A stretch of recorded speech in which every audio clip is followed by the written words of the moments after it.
shaving versus waxing versus IPL. As we approach the warmer weather, people all over the internet are asking about this, but this has actually been a very old question. And as someone who first started studying aesthetics in 2009, I have been asked this question year after year after year after year. Every single summer, people want to know what's the difference between shaving and waxing, and now IPL, and is one better than the other? Well, my savvy skintellectuals, I'm so glad you asked, because we are going to be speaking about the skin science and helping you make the decision that's best for you and your body hair, which, by the way, we don't have to be ashamed of. Just remember, because society tells you to keep things shaved and remove that hair, you don't necessarily have to. That's up to you. And depending on how you smell and how you sweat and how you feel about that, you should be able to make the decision that's right for you. So please don't allow society or beauty standards to pressure you into doing one, all of, or any of these. But when it comes to hair removal, for most of us, shaving has been our first experience. We all know it. Do we all have that one moment, that first time that we tried shaving, where maybe a mom or a big sister or a mentor who knows how to deal with sharp blades like tried to help us? And if you were me, you actually wanted to shave and your mom kept telling you no, and then you just did it anyways, but you ended up slicing up your legs? Yeah. And does everybody who shaves, do we all have that same scar, like on the backs of our ankles, and it's not from the shoes, but it's from the shaving razors? Yeah. From like the back and the side of the ankle. Ah, the pain. We should name her. What should we name her? Calcitrisa? Like Calcitrix? How about like Angela for the ankle, get it? I don't know, come up with a name for my ankle scar and one for yours too. But shaving is something that most people in this day and age grew up doing and also grew up dreading, because hello, ingrown hairs, razor burn, shaving cuts, and pain. There are some tricks to shaving to get a closer shave, to make it last longer, and to exfoliate the skin in between. But in general, shaving is a very cumbersome thing that a lot of us do on the regs to our legs and other areas. And the way you can think of shaving is kind of like mowing a lawn. Let's say that this is your skin. As you can see, the hair grows out of the top, but it actually starts in the bottom right here. This is the pilosebaceous unit. It gets blood and nutrients down here below by what's called the papilla, and then this hair starts growing and boom, protrudes out of the skin. Now when we're shaving, we're basically trimming off these hairs right here, so it's kind of like cutting the grass, mowing the lawn. Now that is helpful because it makes things all sorts of smooth, but as you can imagine, we haven't removed the hair from the bottom, like from the root, and so when it grows back, it only has to grow a little bit in order for us to feel stubble. And that is often what a lot of people hate about shaving, is that feeling of stubble, whether it's on your chinny chin chin, your pits, or your other tiny bits. Did you know that I didn't know what bits were until Discord? I thought bits was just a word, but apparently it means special areas of the body.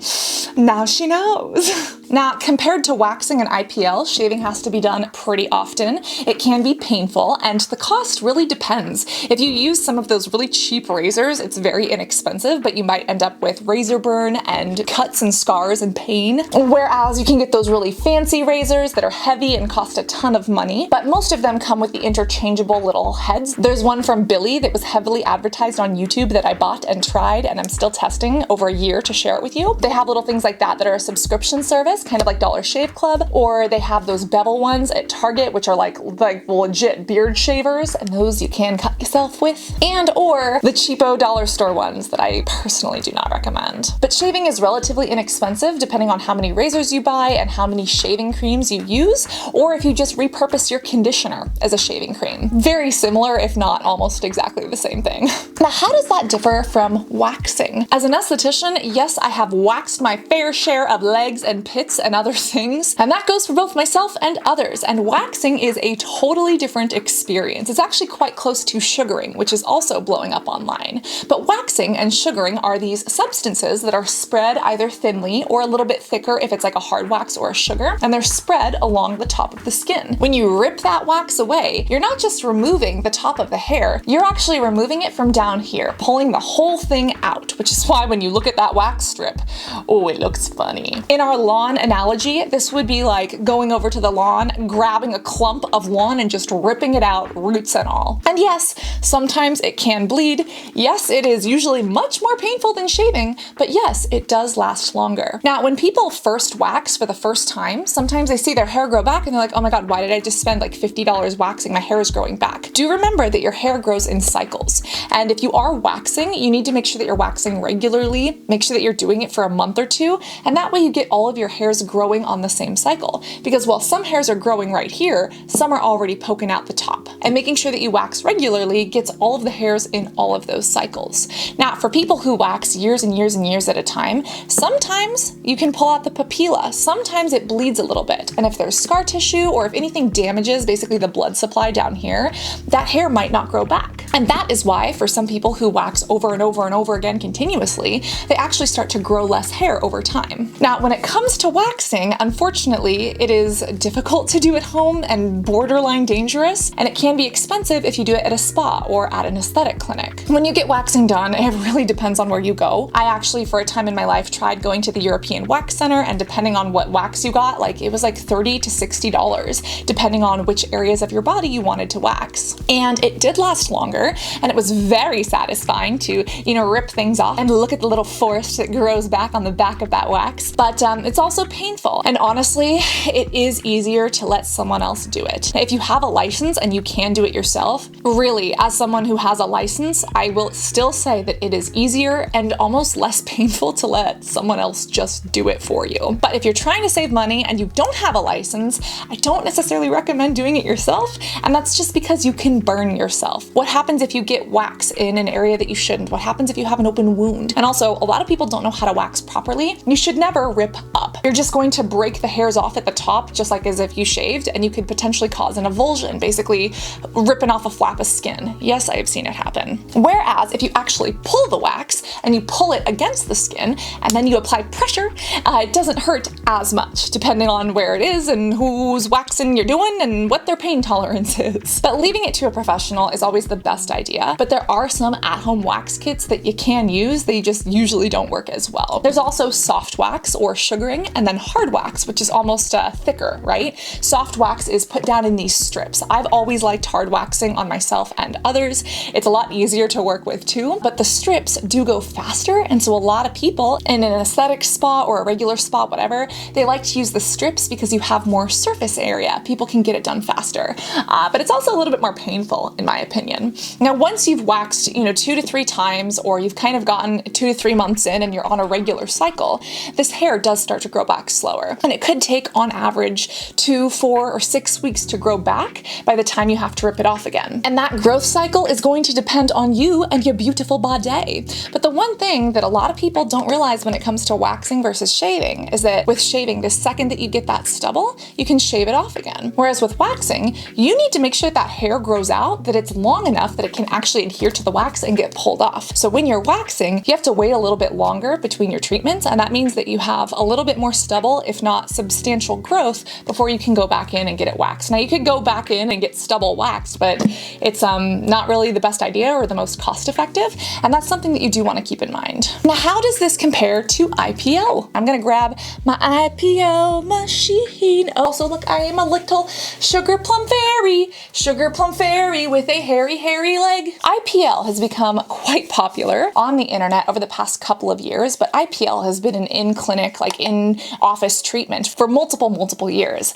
IPL is intense pulse light, and you can think of this as kind of like basically lighting the lawn on fire. You basically light it on fire to the point that it just doesn't grow back, and that's kind of what this is doing. Not exactly. Remember that IPL is different than laser, which is different than electrolysis, but you can kind of think of all three as basically just pouring pesticide or bleach or, gasoline on the lawn and lighting it on fire. You're basically killing the hair from the very bottom. And sometimes that's done with a laser, sometimes that's done with electrolysis, which can be very painful, costful, and time consuming. Or with intense pulse light, you're basically shooting something at these hairs, hoping that it reaches the bottom here and basically kills that blood flow so that the hair doesn't grow back. Now, IPL is different from the others, and I've actually tested this on literally one leg, and I did this for over a year. Then I stopped doing it, and I'm retracking my hair growth, and boy, are things getting interesting. But how does it compare to waxing and to shaving? shaving? Well, it depends on if you're doing it at home or in clinic. And based on my personal experience, I do like the at-home one for convenience, but depending on what you're looking for, you know, clinic does have its benefits. And even in clinic, some people don't get a good outcome. The at-home devices work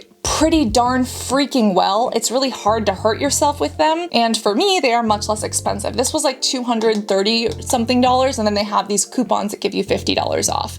And when you compare that to an IPL treatment in clinic, you're paying $300 to $600 per treatment, if not even more, depending on if you live in the San Francisco Bay Area and gas is $6 a gallon and fucking inflation, everything's blowing up, just the way the lawn would blow up if you threw gasoline and a match on it. But IPL, whether you do it in clinic or at home, is basically eradicating these. And when it comes to this doesn't fire unless it is pressed to your actual leg. I do have IPL goggles, basically eye protective glasses, but I really don't feel like you need them. Some people online, I found in a YouTube review that somebody online got burned by this. Mine has never done that. Mine is still flashy and kicking along and going strong. But the catch is that you gotta use it, and that can be frustrating. And with IPL, you do have to use it while you shave. So you have to shave, then IPL, and if you are IPLing, you can't wax. Now the cost of this, as mentioned, at home, $200 something. If you did in clinic, it could be a couple thousand. But the idea is that this is supposed to be permanent, whereas shaving grows right back, waxing grows back eventually, and this is supposed to be a permanent option. Now again, there is electrolysis, there is laser, those are very different, and if you want a comparison between this and those, we definitely can do. But for all intents and purposes, when it comes to what you have the ability to do at home and what is easily accessible,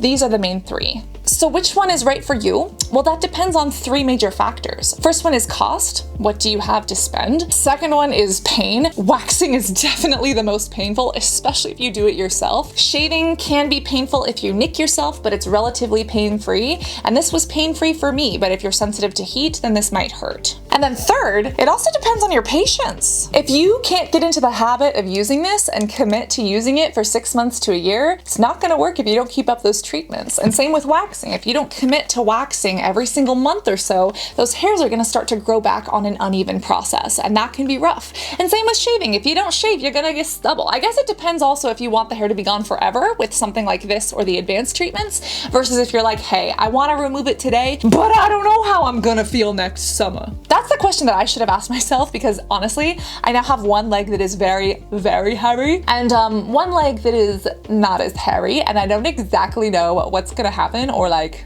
what's going on, eh? Which of these do you think is right for you, or do you want a video on the advanced treatments and kind of how those differ, because they are much more expensive but also much more permanent. Overall, remember to beware of shaving cuts. Make sure that you're caring for that lawn regardless of whether you light it on fire or just mow it every now and again. And always remember to reapply that SPF, including to your legs or to any exposed skin surfaces that you may have IPL'd or shaved or waxed. You do not want to wax and go to the beach. That is how you get a major burn, because yes, shaving and waxing are both forms of exfoliation, whereas IPLing is not. But you had to shave before you IPL, so is it? It kind of is, and those are just formalities, okay?